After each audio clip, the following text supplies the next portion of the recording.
Fala, Deus abençoe você que me assiste, te dê muita graça, muita alegria, muita paz nesse dia.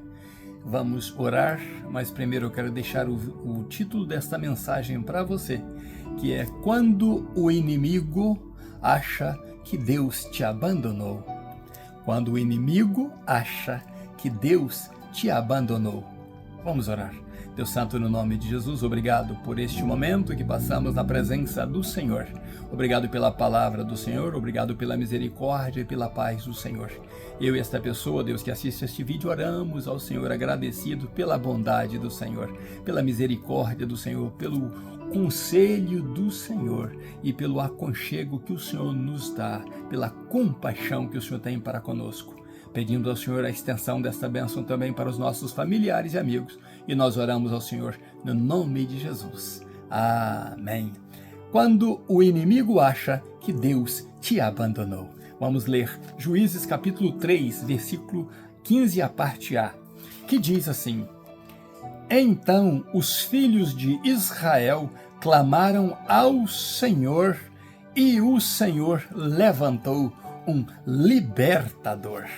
Então os filhos de Israel clamaram ao Senhor, e o Senhor levantou um libertador. E disso vamos falar hoje no título Quando o inimigo acha que Deus te abandonou. Bom, temos agora um fato que diz que depois dos 40 anos que o povo ficou em paz ali na liderança, de Otiniel. Otiniel levou de volta a adoração a Deus, levou de volta o culto a Deus naquele local, e então Israel pôde ficar em paz por 40 anos. Quero lembrar a você que eles ficaram servindo, escravizados na própria terra por 8 anos, mas Deus deu o livramento através de Otiniel, e então ficaram 40 anos em paz. Só que o povo voltou a pecar. O povo voltou a fazer aquilo que era mal aos olhos do Senhor. E este mal, como eu disse ontem, era abandonar definitivamente a Deus e voltar a prestar cultos, aos Balaíns, aos deuses da terra de Canaã. E eu acredito que o fato foi bem mais agravante do que da primeira vez que eles abandonaram, que ao contrário de 8 anos, agora Deus lhes dá uma servidão de 18 anos e pior do que a primeira. E quero dizer a vocês que o que fizeram foi tão terrível, que a Bíblia diz que Deus então fortaleceu um rei moabita chamado Eglon. Eglon, o que esse Eglon fez? Ele se fortificou. Olha que vocês lembram das moabitas que levaram o povo de Deus a pecar, a prostituir-se, e eles adoraram então ao deus Baal Peor. Agora, e depois disso, houve aquele castigo de Deus ali, Balaão estava envolvido nisso, Balaque, o rei Balaque estava envolvido nisso, neste primeiro pecado do povo de Deus, ainda ao oriente do Jordão, do outro lado do Jordão. Só que agora, o que acontece ali é que Deus então fortalece este rei chamado Eglon. Eglon não fica satisfeito, e ele vai aos amonitas então, e junta os amonitas e os amalequitas, povos que o povo de Israel venceu do outro lado. Agora eles são vítimas destes povos, e Deus então entrega o povo à servidão deste Eglon. O que faz este Eglon, este rei Eglon dos amonitas? Ele vai para ali então e estabelece do outro lado, agora o povo servindo, o povo sofrendo, o povo pagando tributo a ele. Ele vai para o outro lado, para o ocidente do Jordão, ali perto de Jericó e Gilgal ali, e ele estabelece ali um mini reino ali em Gilgal. E ele leva, além disso de levar o reino dele, ele leva 10.000 soldados, 10.000 guerreiros robustos, valentes, e então estabelece ali uma guarnição muito forte ali, e obriga o povo por 18 anos, sofrendo e pagando tributo a ele. O que acontece é que o povo, quando deparou com tamanha situação, porque agora não se trata só da servidão. Este Eglon também trouxe os ídolos, né? As imagens de escultura e colocou ali justamente no local onde Josué fez aquele trabalho ali da circuncisão. Foi aquele grande culto a Deus. Ele é a maior circuncisão de todos os tempos. Todos aqueles que nasceram no deserto foram circuncidados ali perante o Senhor em Gilgal. Ali onde estavam também as pedras, lembra das 12 pedras tiradas do centro do Jordão para servir como testemunho da grande obra que Deus fez, agora está tudo pervertido.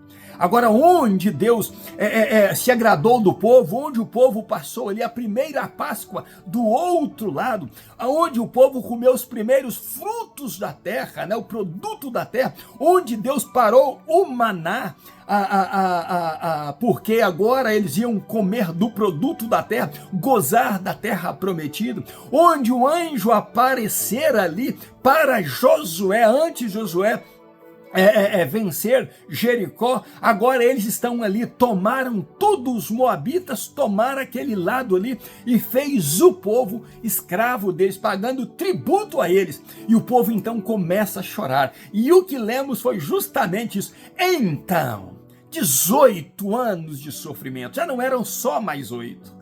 Agora, tem 3 nações que outrora foram vencidas por eles do outro lado, comandando a vida deles, humilhando-os, colocando ali estátuas, né, de escultura ali, justamente onde era o tabernáculo, o santuário de Deus, onde o anjo disse para Josué: tira as sandálias dos teus pés, porque você está pisando em local santo. Agora é profanado por esse rei Eglon, pelos moabitas, e ali tem um exército que os obriga a se submeter a eles. E o povo foi clamando, e o povo foi chorando, e o povo lembrou-se de Deus, e Deus então, a Bíblia diz que ele levanta um libertador. Esse se tornaria o segundo juiz de Israel. Este homem que se levanta se chama Eude. Ele é da tribo de Benjamim. E este era um homem de tanta confiança que ele, com mais alguns parceiros, mas ele era o responsável em levar o tributo recolhido ao rei Eglon. E Deus levanta este homem com tamanha coragem que a Bíblia diz que este homem, então, um dia vai lá levar o tributo para o rei, nesse mini reinado que ele teria ali em Gilgal. E o que acontece é que exatamente este homem, com 10.000 soldados robustos ali, valentes, grandes guerreiros, ele não teve medo. O que ele faz? Ele afia então a espada, cortante dos 2 lados. E ele então, a espada dele teria 45 centímetros, que a Bíblia mede como um côvado. E este homem era canhoto. Para você entender bem, o canhoto é uma pessoa difícil de você marcar. Quem joga futebol e chuta com a perna canhota, porque não é a grande maioria é destro, ele é difícil de ser marcado. Ele costuma ter uns movimentos que quem é destro não entende, não sabe como vai ser.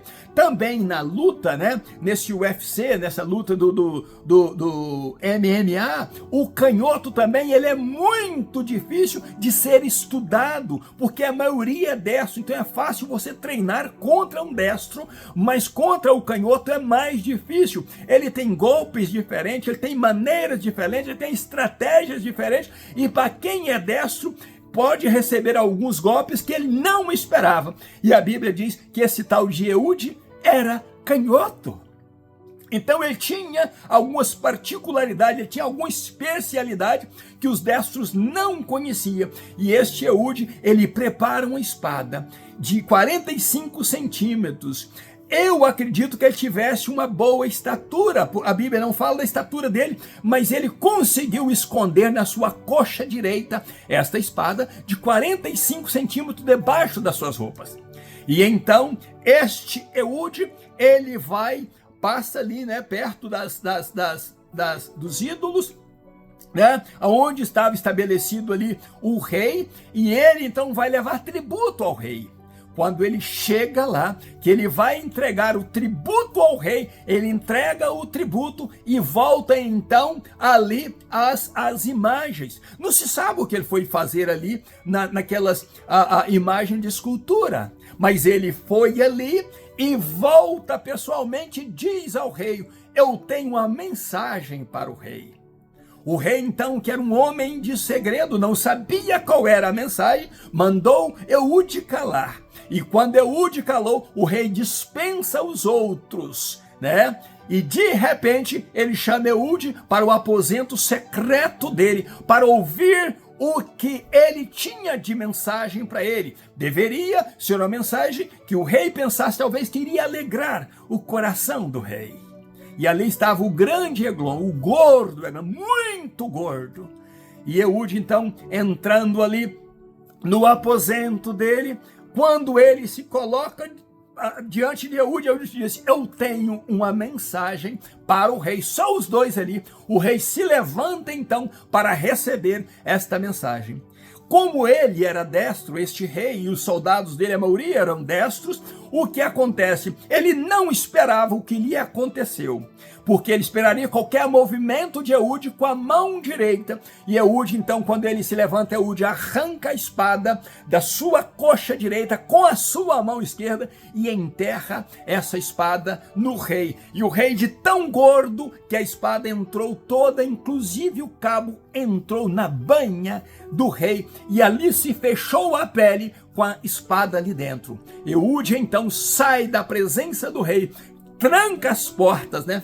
Fecha as portas e as tranca e sai sem que eles percebessem. E esses oficiais do rei, sabendo que Eude saiu, foram lá e encontraram as portas trancadas. Então deduziram que o rei estava aliviando o ventre ali. Por isso trancou as portas e ficou um tempo lá fora. E quando eles desconfiaram que o rei estava passando muito tempo sem aparecer, eles foram lá dentro e encontraram o rei morto. O que acontece é que Eude então sobe as montanhas de Efraim, e ali ele toca então a buzina, né? Ele toca ali o chamado para o povo de guerra, e ele diz: venham comigo, porque Deus entregou o rei e os seus soldados, seu exército, nas nossas mãos. Houve uma profecia tão contundente que o povo se animou, e a Bíblia diz que eles fizeram uma estratégia tão perfeita que eles foram para os vales do Jordão, cercaram ali, de maneira que os moabitas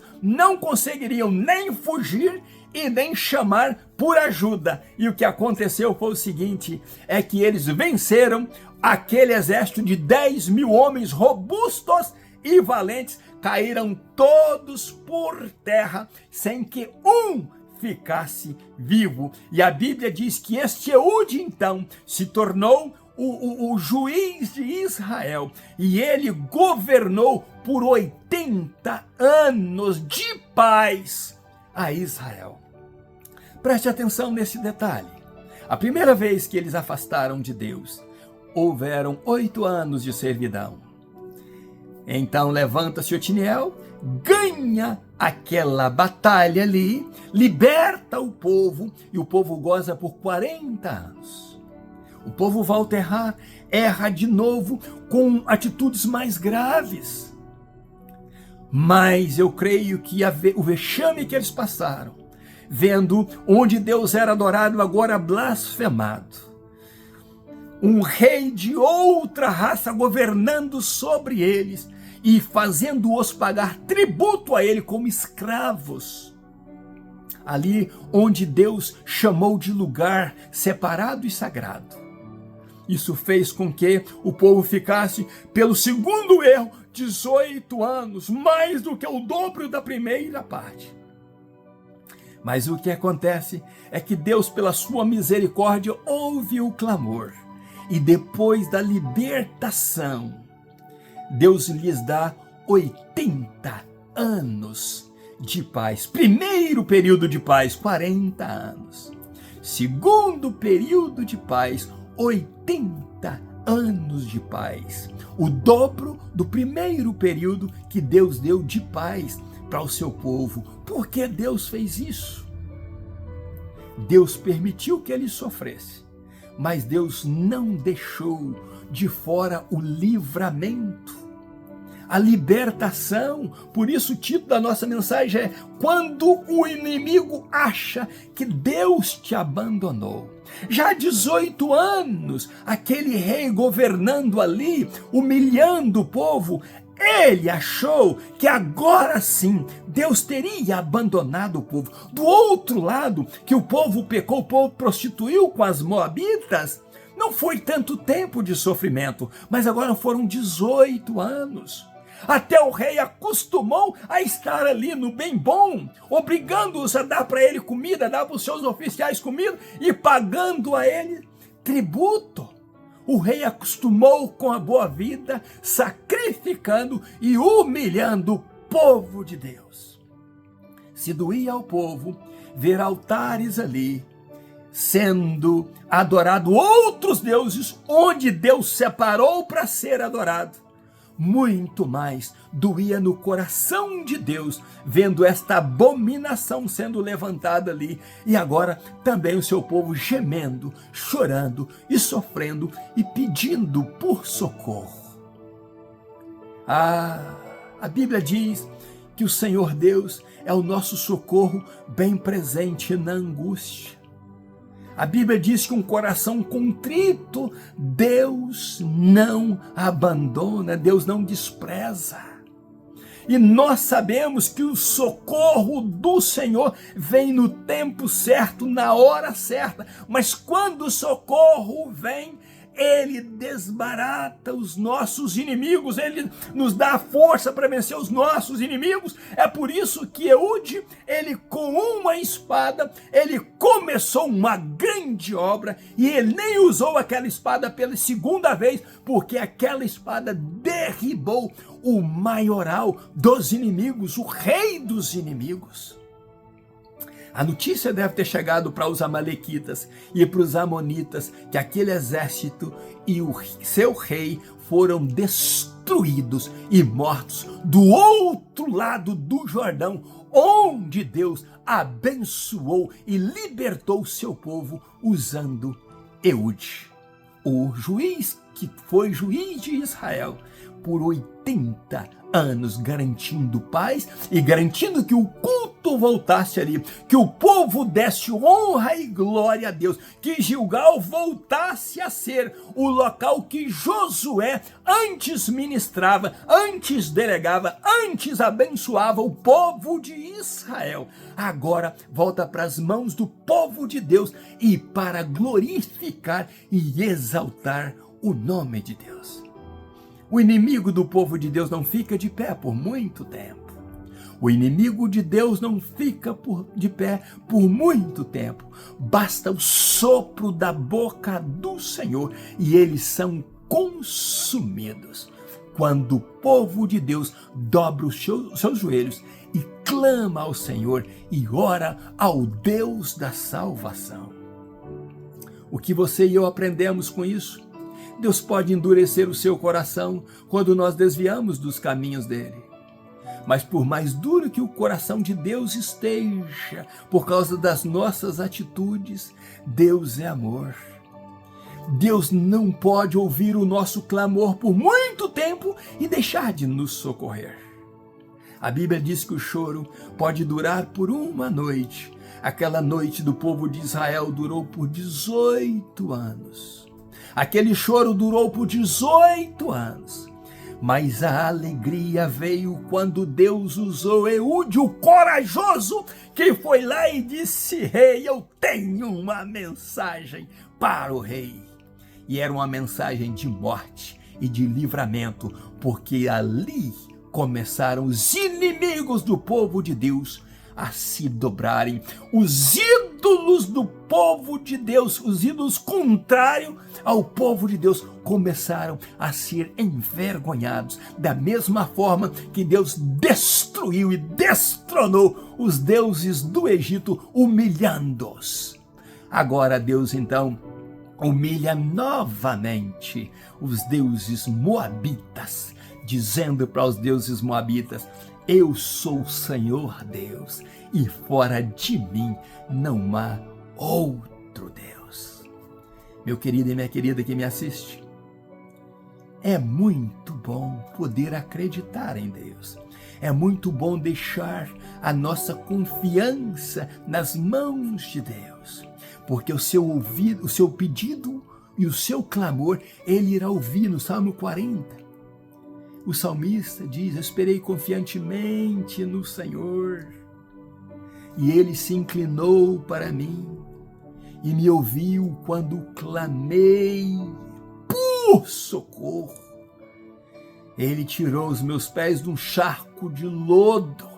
Eles estavam ali por 18 anos, no charco de lodo. Mas o salmista diz: ele firmou os meus passos, ele colocou os meus pés sobre a rocha.